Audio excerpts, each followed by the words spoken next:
She's the daughter of your old housekeeper. The black girl screams, billionaire shocked by the truth. The storm had been whispering against the glass for hours. Rain-like fingers tapping. Not asking to come in. Just reminding us it could. I was sitting on the marble stairs again. Bare feet. No sound.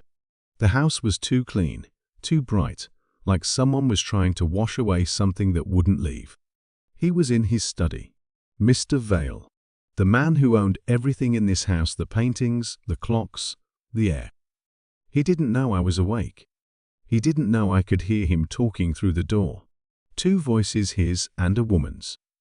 Hers was soft but not kind. Like velvet stretched too thin over metal. You told me she was gone, she said. She is, he answered. She's gone, and that chapter is over. A pause. Silence breathing between them. And then the words that stayed. Then who's the little girl in your house? I froze, because I knew they were talking about me. The next morning, he smiled at me like nothing had been said.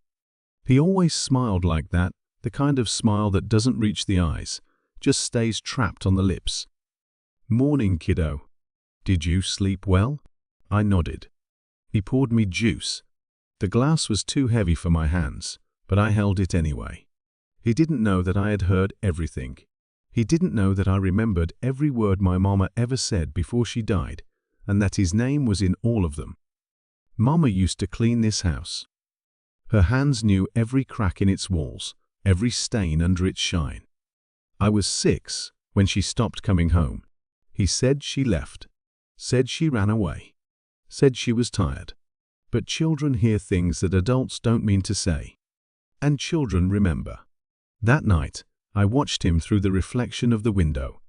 He was talking on the phone again, whispering, "She doesn't know," he said. "She thinks she's just another child from the charity program. Don't worry." He paused, listened. Then, "No one will find out whose blood she carries." I didn't move, didn't breathe, just watched his reflection flicker like a ghost caught in glass. The housekeeper, the new one, called me baby. But when she brushed my hair, her eyes looked afraid. She never said why. Sometimes she stared at me like I was something she wasn't allowed to touch.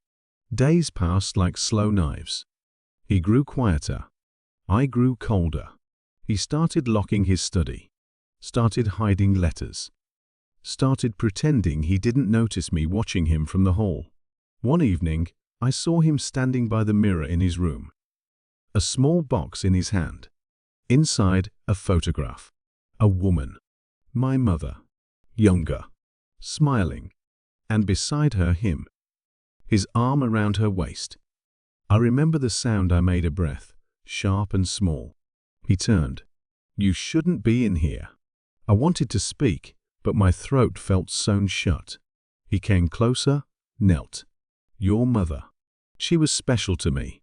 His voice cracked on special, like guilt dressed as grief. I stepped back.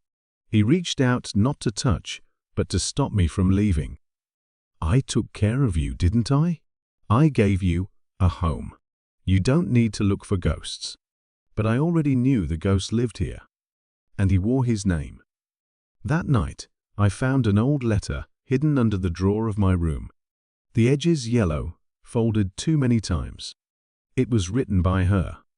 Mama. Her handwriting small and rushed. "If something happens to me, don't believe him. He promised me safety. But promises mean nothing when made in darkness." The next line was smudged, water-stained. Only one word clear enough to read. Daughter. The truth came like a whisper in the middle of dinner. The kind that slides into your bones and stays there. A woman came to visit that night, the same one from the study. Her perfume smelled like money. Her eyes, like knives. She laughed too loud. Touched him too often. "You spoil that child," she said, looking at me. "She looks nothing like you." He stiffened. I saw it. A muscle in his jaw, twitching. "She's from the foundation," he said. "Charity work." The woman smiled slow, cruel. "Charity. Right. Her gaze stayed on me too long. And then she said it. "She's the daughter of your old housekeeper, isn't she?" The words hit the table like glass breaking.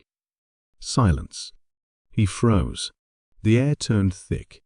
Only the rain outside dared to move. Then she laughed. "God, you really did keep her, didn't you?"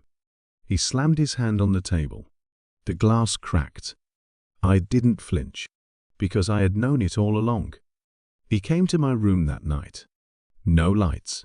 Just the soft hum of guilt trying to breathe. "You heard her." I didn't answer. "She doesn't know what she's talking about." I stared at him. The storm outside was louder than his heartbeat. "Your mother. She was a good woman," I whispered. "Then why did you bury her name?" He blinked. "Didn't expect me to sound that calm. I was trying to protect you." "From what?" "From this world." "From me?" I stood, walked past him. The marble floor felt cold under my feet, colder than his lies. Downstairs, the woman was still there, drunk on champagne and cruelty. She looked at me, smirking. "Little ghost," she said. "You look just like her." I stopped, turned to her, and whispered, "She's my mother. And he's the reason she's dead." The room went silent. Even the storm stopped. He stood behind me, pale. She looked at him, realization spreading like rot. He tried to speak, but words had become useless. Morning came slow. The house was quiet. Too quiet. The woman was gone. So was he.